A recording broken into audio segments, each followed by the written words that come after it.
18 अप्रैल साल 1955 Princeton new Jersey में विज्ञान की दुनिया में उथल पुथल मचाने वाले महान वैज्ञानिक अल्बर्ट आइंस्टाइन अपना दम तोड़ देते हैं। अल्बर्ट आइंस्टाइन ये बात भली भांति जानते थे कि उनका दिमाग इस सदी का सबसे जीनियस दिमाग है।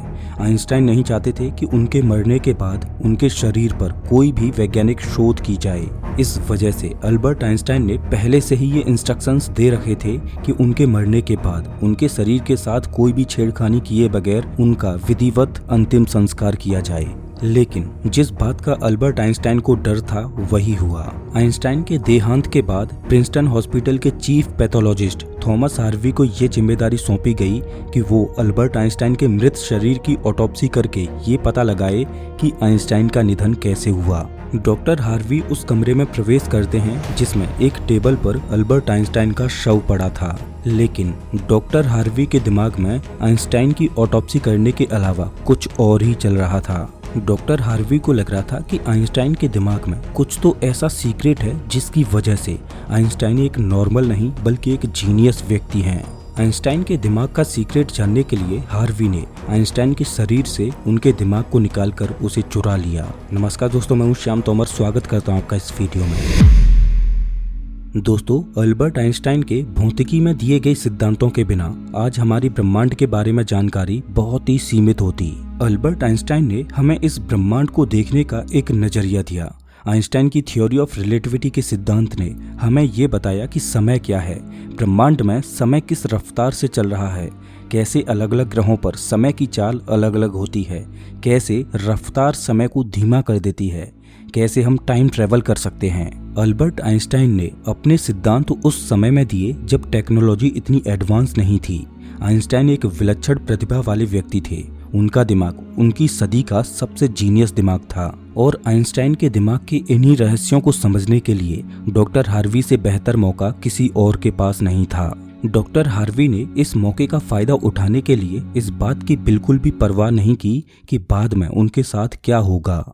जब बाद में प्रिंसटन हॉस्पिटल को डॉक्टर हार्वी की इस हरकत का पता चला तो उन्हें जॉब से निकाल दिया गया और उनके मेडिकल लाइसेंस को भी रद्द कर दिया गया।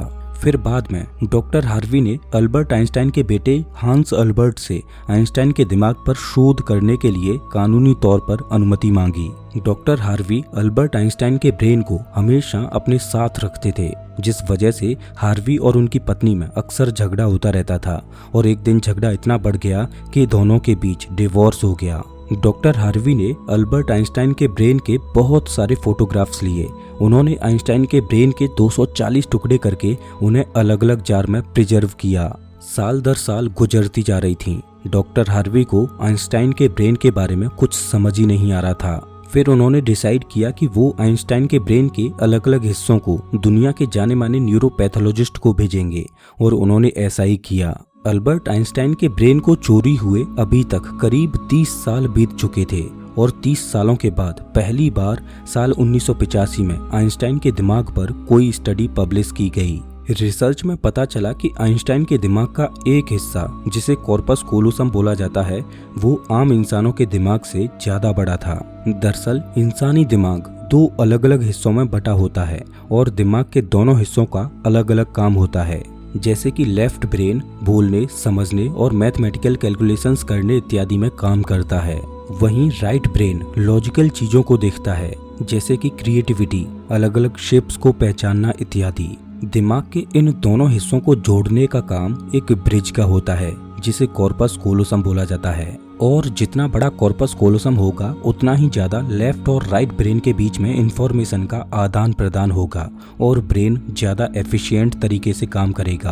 अल्बर्ट आइंस्टाइन का कॉर्पस कोलोसम बड़ा होने की वजह से आइंस्टाइन एक ही समय में कठिन से कठिन प्रॉब्लम और परिस्थितियों को इमेजिन कर सकते थे। जब अल्बर्ट आइंस्टाइन के ब्रेन का वजन किया गया तो उसका वजन 1230 ग्राम था, जबकि आम इंसानों के ब्रेन का वजन 1400 ग्राम होता है। खोजकर्ता मानते हैं कि आइंस्टाइन के ब्रेन की लाइनिंग बहुत पतली थी, जिस वजह से इनमें ज्यादा न्यूरॉन्स फ्लो कर पाते थे, जिससे इनके सोचने समझने की क्षमता आम इंसानों से ज्यादा थी। इसी वजह से अल्बर्ट आइंस्टाइन गणित की कठिन से कठिन प्रॉब्लम्स को बिना पेन और पेपर की मदद के अपने दिमाग में ही सॉल्व कर लेते थे। लेकिन यहाँ पर सबसे बड़ा सवाल ये आता है कि क्या अल्बर्ट आइंस्टाइन का दिमाग बाद में इस तरह से डेवलप हुआ या वो जन्म से ही इस तरह का दिमाग लेकर पैदा हुए थे। अगर अल्बर्ट आइंस्टाइन के बचपन की बात करें तो बचपन में आइंस्टाइन एक जीनियस नहीं बल्कि एक मंदबुद्धि बालक थे। जब आइंस्टाइन का जन्म हुआ था तो डॉक्टर्स ने ये नोटिस किया कि अल्बर्ट आइंस्टाइन के दिमाग का साइज अन्य बच्चों के मुकाबले बड़ा था, जो कि हाल ही में पैदा हुए एक बच्चे के लिए अच्छी खबर नहीं थी। अपने जन्म के लगभग 4 सालों तक अल्बर्ट आइंस्टाइन बोल भी नहीं पाते थे। वहीं नॉर्मली बच्चे 1 से 2 सालों में बोलना सीख लेते हैं। इस बात को लेकर आइंस्टाइन के माता पिता बहुत ही ज्यादा चिंतित रहते, लेकिन एक दिन चमत्कार हो गया। जब आइंस्टाइन अपने माता पिता के साथ खाना खा रहे थे तो उनके मुंह से पहली बार एक शब्द निकला कि सूप बहुत गर्म है। इस बात को सुनकर आइंस्टाइन के माता पिता को बहुत हैरानी हुई, लेकिन वो खुश बहुत हुए। जब आइंस्टाइन स्कूल पढ़ने जाते तो वो अपने दोस्तों के मुकाबले बहुत ज्यादा कमजोर थे। वो मैथ और फिजिक्स को छोड़कर किसी न किसी सब्जेक्ट में अक्सर फेल हो जाया करते थे। अल्बर्ट आइंस्टाइन चीजों को लॉजिकली तो समझते थे, लेकिन उनकी याददाश्त बहुत कमजोर थी। इस वजह से उन्हें स्कूल एक जेल की तरह लगता था।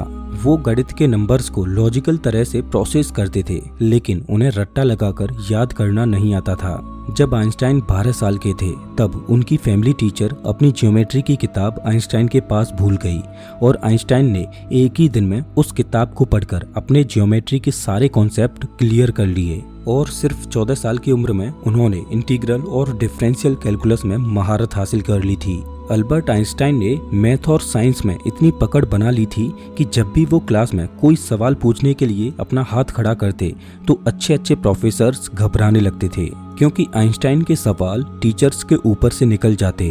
अल्बर्ट आइंस्टाइन का ब्रेन एक जीनियस ब्रेन था, लेकिन याददाश्त के मामले में वो बहुत ज्यादा कच्चे थे। आइंस्टाइन के बारे में एक किस्सा है कि एक बार वो ट्रेन में सफर कर रहे थे, तभी टीसी ने आकर उनसे उनकी टिकट मांगी। आइंस्टाइन टिकट को अपनी जेब में ढूंढने लगे, लेकिन जब जेब में टिकट नहीं मिली तो वो अपने बैग में टिकट को ढूंढने लगे। टीसी आइंस्टाइन को जानता था। टीसी ने बोला कि मुझे पता है आपने टिकट जरूर खरीदी होगी, आप चिंता न करें। इतना बोलकर टीसी आगे निकल गया, लेकिन आइंस्टाइन फिर भी अपनी टिकट ढूंढते रहे। ये सब देखकर टीसी वापस आया और कहा कि आप चिंता न करें, आपकी टिकट चेक नहीं की जाएगी, आप आराम से यात्रा करें। इतने में आइंस्टाइन बोले कि वो तो आपकी बात ठीक है, लेकिन बिना टिकट के मुझे ये कैसे पता चलेगा कि मुझे कहाँ जाना था। 26 साल की उम्र में अल्बर्ट आइंस्टाइन ने अपने 4 रिसर्च पेपर्स को पब्लिश किया, जिनमें उन्होंने ब्रह्मांड को समझने का एक नजरिया दिया। अल्बर्ट आइंस्टाइन ने ब्रह्मांड के नियमों को एक छोटी सी इक्वेशन में बांधने का अपना एक लक्ष्य बना लिया और उन्होंने एक फेमस इक्वेशन दुनिया के सामने प्रस्तुत की, जिसे E=mc² बोला जाता है। बाद में अल्बर्ट आइंस्टाइन को बहुत दुख हुआ कि उन्होंने इस इक्वेशन को दिया, क्योंकि इसी इक्वेशन के आधार पर बाद में परमाणु बम को बनाया गया। अल्बर्ट आइंस्टाइन ने दुनिया को फोटो इलेक्ट्रिक इफेक्ट भी दिया, जिसके लिए उन्हें नोबेल पुरस्कार से नवाजा गया। अल्बर्ट आइंस्टाइन से एक इंटरव्यू में पूछा गया कि आपकी प्रयोगशाला कहाँ है, तो आइंस्टाइन अपने दिमाग की ओर इशारा करते हुए बोले कि ये है मेरी प्रयोगशाला, और उनसे पूछा कि आपका पसंदीदा उपकरण क्या है, तो उन्होंने अपने फाउंटेन पेन को दिखाते हुए कहा कि ये है मेरा पसंदीदा उपकरण। आइंस्टाइन के दिमाग पर की गई रिसर्च और स्टडीज से पता चला कि उनका दिमाग जन्म से इतना विकसित नहीं था। दरअसल आइंस्टाइन के सामने अगर कोई भी प्रॉब्लम आती तो आइंस्टाइन उस प्रॉब्लम का हल निकालने के लिए उसकी जड़ तक जाते और बार बार अपने दिमाग से कठिन परिश्रम करवा के उन्होंने अपने दिमाग को इस लेवल तक विकसित कर लिया कि उन्हें 20वीं सदी का सबसे जीनियस व्यक्ति होने का दर्जा प्राप्त हुआ।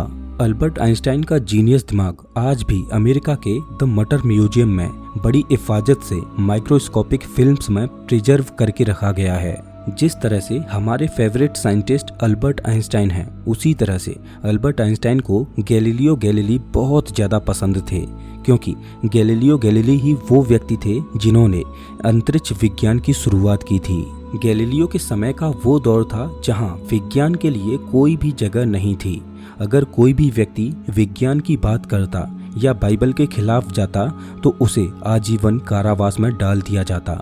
गैलीलियो गैलीली ने अंधविश्वासों और समाज से लड़ते हुए आधुनिक विज्ञान की नींव रखी, जिसका खामियाजा उन्हें अपनी अंतिम श्वासों तक जेल में भुगतना पड़ा। अगर आप गैलीलियो के समय में होते तब आपको समझ आता कि गैलीलियो ने किन परिस्थितियों में रहकर विज्ञान को चुना। ये वो समय था जब लोग मानते थे कि धरती इस ब्रह्मांड का केंद्र है और पृथ्वी फ्लैट है। अगर हम धरती के किनारों पर जाएंगे तो धरती से नीचे गिर जाएंगे और सूरज और चांद धरती की परिक्रमा करते हैं। अब आप ही बताइए कि ऐसी धारणा रखने वाले समाज में अगर कोई उनकी सदियों से चली आ रही मान्यताओं को गलत बताए तो उसके साथ क्या होगा, जिसका खामियाजा गैलीलियो गैलीली को भुगतना पड़ा। अल्बर्ट आइंस्टाइन के फेवरेट वैज्ञानिक गैलीलियो गैलीली की दर्द भरी दास्तान को आप स्क्रीन पर दिख रही इस वीडियो में देख सकते हो। मैं आपको वहीं मिलता हूँ।